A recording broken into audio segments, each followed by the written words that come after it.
Salut à tous les amis, c'est Aiken, j'espère que vous allez bien. On se retrouve dans une nouvelle vidéo où on va voir ensemble plusieurs histoires d'horreur. Moi je les ai bien aimées, ce sont des histoires qui vont nous faire un petit peu cogiter, des histoires sur lesquelles on n'a pas forcément d'explication. J'espère qu'elles vont vous plaire. On va pas faire une intro qui va durer 15 ans. Si la vidéo vous plaît, n'hésitez pas à liker la vidéo et à vous abonner à la chaîne. N'hésitez également pas à me laisser un petit commentaire pour me dire ce que vous avez pensé des différentes histoires. J'irai voir tout ça. Et sans plus attendre, on est parti pour se plonger dans ces histoires d'horreur.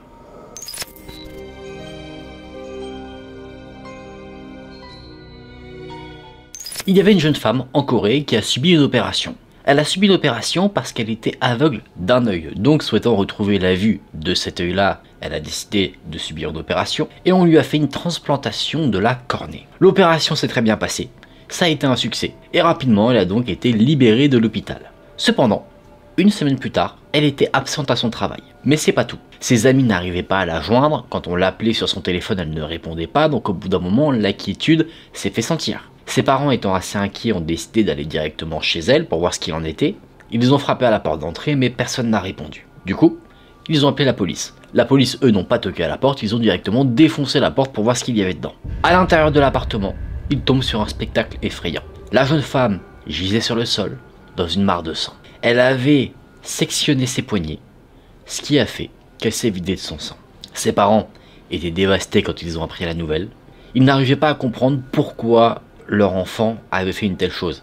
Elle semblait heureuse dans sa vie, en plus de ça avec son opération, elle était très contente, donc elle n'avait en soi aucune raison, en tout cas connue, de faire ce qu'elle a fait.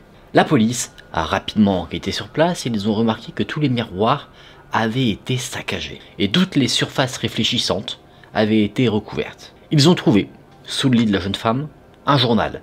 Il se trouve que ce journal, c'était le journal intime de la personne décédée. Ils se sont dit que peut-être à l'intérieur, ils pourraient comprendre pourquoi elle a fait ce qu'elle a fait, peut-être qu'elle allait exprimer un mal-être. Et dans les dernières pages du journal, la police a remarqué quelque chose d'assez étrange. En continu, la jeune femme avait noté « Mon œil droit me fixe, mon œil droit me fixe, mon œil droit me fixe ». C'est là que cette histoire s'arrête, et c'est là que cette histoire nous laisse dans le mystère le plus total. Là, je vais avoir besoin de vous pour me dire ce que vous en pensez aux commentaires. Je pense que la cornée qu'on lui a transplantée n'était pas forcément la cornée de quelqu'un de très bienveillant. Peut-être quelqu'un qui avait l'habitude de faire des expériences paranormales et que du coup, cette personne-là est en quelque sorte possédée. Ça doit être quelque chose du style, je pense. Ou alors, si là on veut partir sur quelque chose de beaucoup plus rationnel, on peut se dire que cette opération qui s'est a priori bien passée ne s'est pas tant bien passé que ça parce qu'elle aurait des séquelles psychologiques à la jeune femme et à ce moment-là elle aurait carrément perdu l'esprit et aurait fait ce qu'elle a fait, c'est-à-dire se donner la mort. Ça se tient, vous me direz ce que vous en pensez dans les commentaires, j'irai voir ça.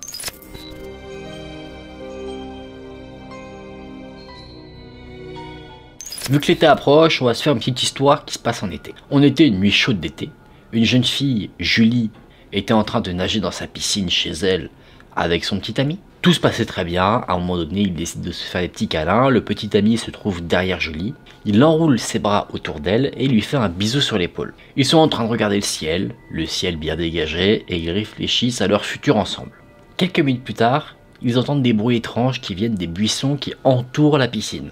Étant bien dans ce qu'ils font, ils décident de ne pas y prêter plus attention que ça. À un moment donné, Julie décide de se retourner pour embrasser son petit ami, sauf qu'elle ne voit rien du tout. En tout cas, à partir du moment où elle se retourne. Dès qu'elle commence à jeter un petit coup d'œil aux alentours, là elle voit quelque chose qui la terrorise. Ce qu'elle voit, c'est que la tête de son petit ami n'est plus là. Il avait été décapité. Elle s'est rapidement reculée du corps de petit ami, le corps sans tête. Là le corps est tombé dans l'eau, ce qui a fait que le sang coulait directement dans l'eau. L'eau qui était bleu clair commençait à devenir de plus en plus rouge. Donc rapidement, Julie est sortie de la piscine. Elle s'est précipitée dans sa maison. Elle voulait avertir ses parents qui étaient là. Et en rentrant dans la cuisine, elle a vu son père, qui était en train de nettoyer ses mains, qui étaient couvertes de sang. Messieurs, faites très attention si jamais vous allez chez votre petite copine. Surveillez bien votre tête et le père de famille. On sait jamais, on n'aimerait pas se retrouver dans la même situation que le copain de Julie. Enfin du coup maintenant ex-copain vu qu'il n'est plus. On passe à l'histoire suivante.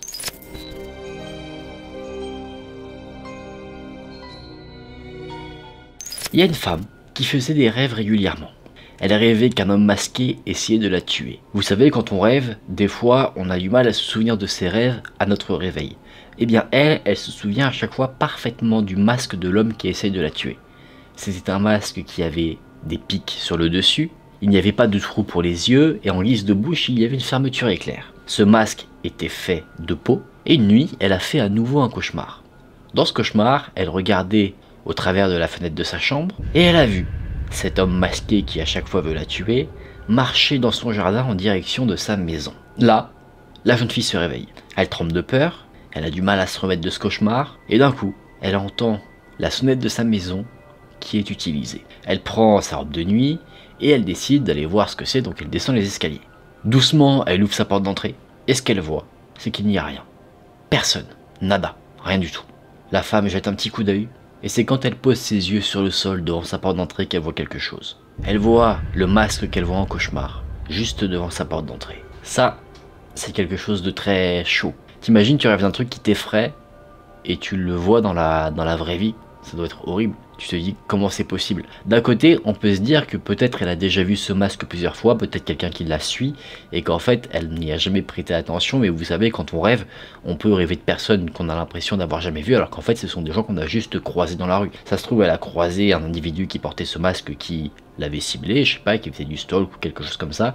Elle l'a vu, mais elle n'y a pas prêté attention, et c'est pour ça qu'elle en rêve. Ça se tient. Dites-moi ce que vous en pensez en commentaire. Je trouve que ma théorie est pas mal. Vous me direz si vous êtes d'accord avec moi ou pas.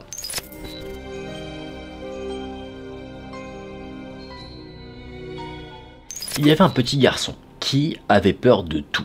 Il était facilement effrayable, mais il y a une peur qui était plus importante que les autres, c'était la peur de son armoire. Chaque nuit, à chaque fois qu'il allait se coucher, il était terrifié. Ses parents, inquiets, lui ont demandé pourquoi il avait aussi peur, et le petit garçon a dit qu'il avait peur du monstre qui se cachait dans son placard. Son grand frère a décidé de prouver qu'il n'y avait rien.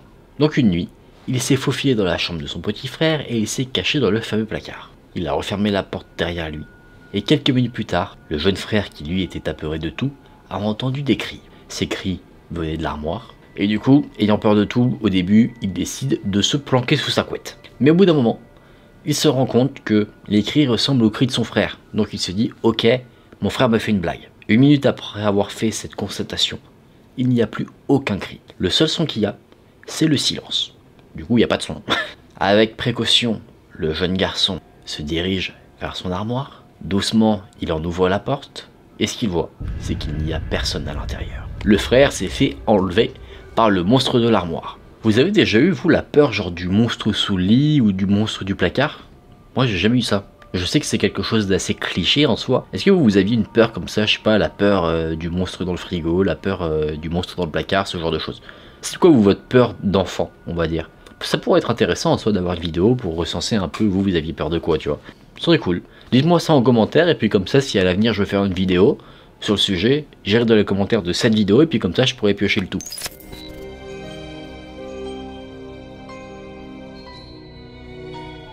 Maintenant on file au Japon. Cette histoire-là, c'est une petite légende urbaine. Il y a un étudiant d'université qui a décidé d'aller voir un de ses amis qu'il n'avait pas vu depuis pas mal de temps. Il était assez excité de retrouver cet ami. Du coup, il est allé à sa maison, il a toqué à la porte mais il n'a eu aucune réponse.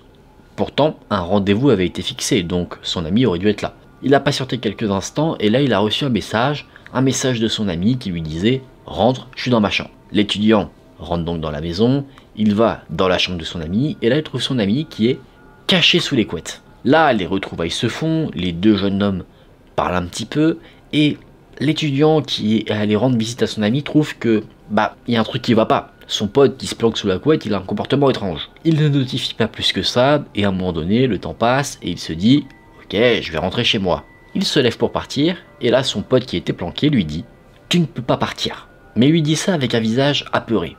Là, l'étudiant va demander pourquoi et là son pote va lui dire avec une voix vraiment apeurée, une voix que limite il n'avait jamais entendue, elle ne te laissera pas partir. Là l'étudiant il comprend pas, il dit elle, c'est qui elle?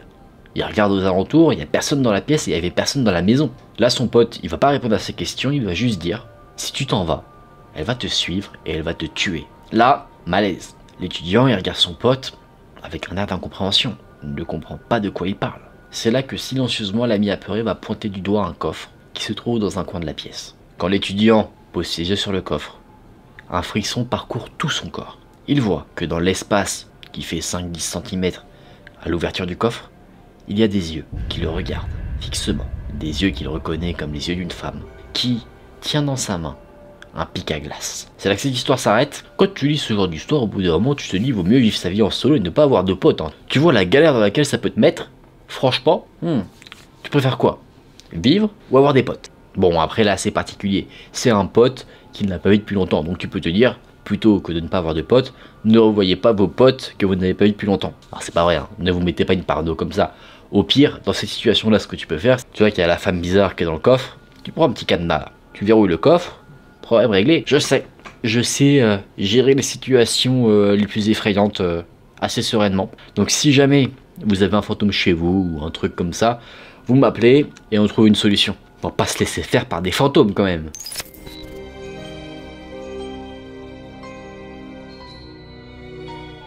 Bon, cette histoire, c'est la dernière. The last one, comme on dit aux États-Unis d'Amérique du Nord. Une histoire qui se passe également au Japon, dans une école primaire. Il était 20 h, le temps de fermer l'école, et un professeur qui avait fait quelques heures supplémentaires avait fait sa petite mallette là pour partir et rentrer chez lui. Alors qu'il était sur le point de fermer la porte de l'école, il a vu une ombre au loin. Il plisse un peu les yeux pour voir ce que c'est et en fait il voit qu'il y a plusieurs ombres. Ces ombres se trouvaient sur le terrain de football. Il s'est dit que c'était sûrement un groupe de jeunes qui jouent au foot, sauf qu'il est 20 h et l'école doit fermer. Donc le professeur leur crie « Hey, qu'est-ce que vous faites encore ici? Allez-vous-en, il est temps de rentrer à la maison. Il est 20 h, il est déjà tard, moi il est temps que je ferme les portes de l'école. » Sauf que les ombres continuent de jouer sans faire attention au professeur qui leur gueule dessus. Là, le professeur il en a marre parce que lui, il a eu une longue journée, il veut rentrer chez lui, donc il crie « Faites pas genre que vous m'entendez pas !» Et il le dit avec un ton assez agressif. Il dit « L'école ferme, allez-vous-en maintenant !» Là, une des ombres shoot dans le ballon de foot qui part en l'air et atterrit sur la pelouse juste devant le professeur. Le professeur jette un coup d'œil sur la balle et d'un coup, il est terrifié.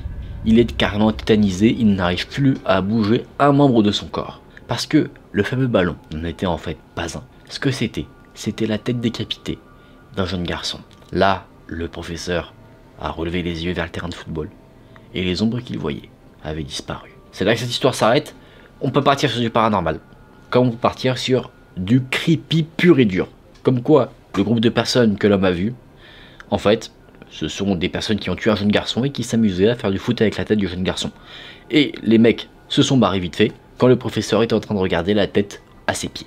Pour moi, c'est une théorie qui se tient. C'est la théorie que je préfère parce que c'est beaucoup plus creepy quand c'est du réel. Après, évidemment, on peut se dire que c'est quelque chose de paranormal. Après, là, libre à vous de vous en faire votre propre idée. Je vous laisse imaginer un peu le type d'histoire que c'est. Si vous voulez, vous pouvez me dire en commentaire pour vous ce que ça pourrait être. Peut-être que ça pourrait être carrément autre chose que ce que j'ai pu dire. Mais j'aime bien partir sur le fait que, je sais pas, les quelques ombres qu'on voyait, on est la nuit, donc on peut se dire que ce sont des êtres faits de chair et de sang, pas forcément des fantômes, qui ont tué un petit garçon et qui ont décidé... Alors ça c'est très morbide de vouloir jouer avec sa tête derrière au foot quoi. Après avec une tête c'est sûrement plus facile de jouer au foot que de jouer au basket. Je suis pas sûr que ça rebondisse beaucoup. Ouais, moi je pense toujours au côté pratique.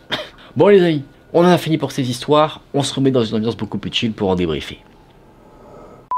Alors, qu'en avez-vous pensé? Moi j'ai bien aimé. Je trouve que c'est des histoires plutôt sympas. Elles divergent un petit peu. C'est pas forcément le même thème, c'est pas que du paranormal, que du réalisme. Je trouve que c'est des petits trucs où on peut aussi pas mal imaginer ce qui se passe, ou en tout cas la cause des trucs effrayants. Est-ce que c'est du vrai, est-ce que c'est du paranormal? Ça j'aime bien un peu quand chacun peut un peu trouver midi à sa porte. Je trouve que c'est beaucoup plus intéressant. Tu vois, tu peux la rendre encore plus effrayante si tu le veux en te disant que c'est du réel. Si tu as plus peur du paranormal, tu peux partir sur du paranormal, donc j'aime bien tout ça. Les amis, si la vidéo vous a plu, n'hésitez pas à liker la vidéo, n'hésitez également pas à vous abonner à la chaîne, vous pouvez également laisser un petit commentaire, l'espace de commentaires il est fait pour ça et j'irai voir avec grand plaisir. Nous, on se dit à très vite dans une prochaine vidéo, prenez soin de vous, c'était Aken, salut!